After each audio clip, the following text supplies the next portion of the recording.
Chapter 25. The End of the World.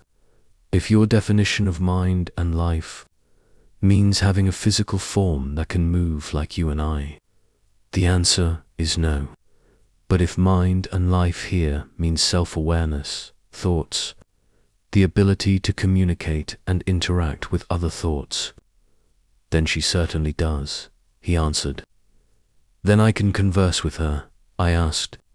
Yes, go ahead, he replied. Hello. My name is Tim. May I have your permission to visit your place? I greeted, not knowing how to communicate with her. There was no response, only silence. She doesn't answer, I told Foch. She has answered, but not in a voice, Foch said. Then how did she answer? I asked. Can you hear me? I'm already in your thoughts. A voice arose in my thoughts. Oh, I can hear you. I thought it would be a voice like when I talked to Foch. I apologize, I replied in my thoughts. I don't have a physical form like you, and I never have. I have always been as I am. Welcome to my heart. Here, you can ask me anything you want to know about this world. I have information about everything from its beginning. Do you? No, do you have a name that's easy for me to call you? I asked, not knowing what to call her. People have called me many names, but there is one name that I like very much. They call me Fasutha. You can call me that, she suggested. Okay, Fasutha, I replied, calling her name. Why doesn't the voice I hear feel like you're a woman? I observed from my feelings. What you feel is correct because I don't have a physical form, which of course means I don't have a gender.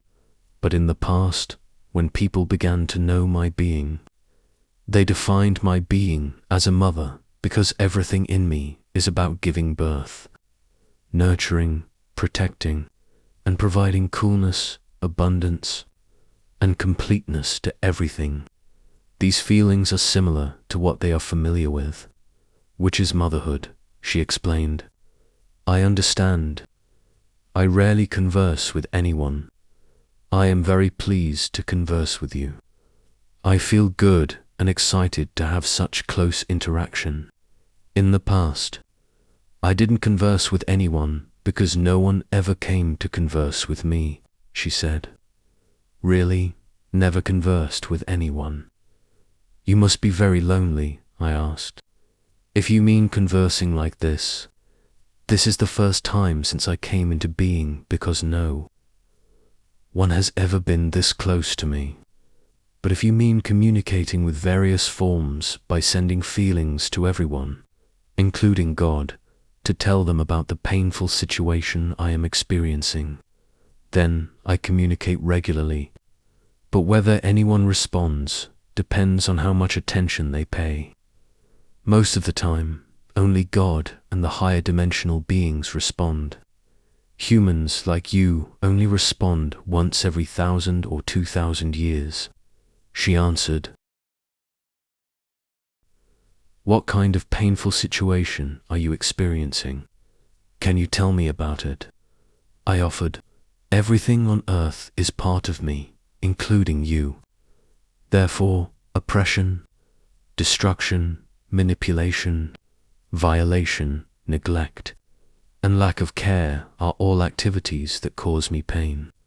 If you compare it to your body, you would feel pain just like me if your mouth bit your own arm, if your hand stabbed your own eye with a sharp object, if your feet only walked on sharp thorns, if each part of your body kept hurting each other. The one who would feel the most pain would be you. Right now, my body is in such a state of trauma. My body needs healing, and sometimes it may be necessary to cut away some of the diseased flesh to save the healthy parts. That makes me even more painful because it means I am about to lose some of my organs. Right now, I am like lying down, waiting for the doctor to take me into major surgery. And that time is getting closer, she explained. Who is the doctor? And what is the diseased flesh? I asked naively. I will have to tell you the whole story from the past first, so that you can understand the background, she suggested. That sounds good. Have you ever heard of the words doomsday, judgment day, or anything like that? She asked. Yes, I have. I've heard about these things since my father's generation, I replied. In fact, these things have been talked about for much longer than that. And in every culture. Do you know why? She explained and asked. Indeed, why is that? I asked immediately, because this matter has been specified for a long time. Those who are known to be able to access knowledge from the universe, or in simple terms, can understand the telepathic language used throughout the universe, including the higher dimensional beings, who are responsible for maintaining various areas, including myself and God, who communicate with each other. They know these stories well. The first reason is that they know the schedule of the universe, knowing in advance that when the time comes to the present, it will be a time of great change. It's like you are currently in November, and you know in advance that at the end of December, there will be a new year, which everyone in the world knows. It's similar to what I'm explaining, that everyone in the universe knows what will happen when that day comes. She began to explain. So, doomsday is on the universe's calendar? I asked.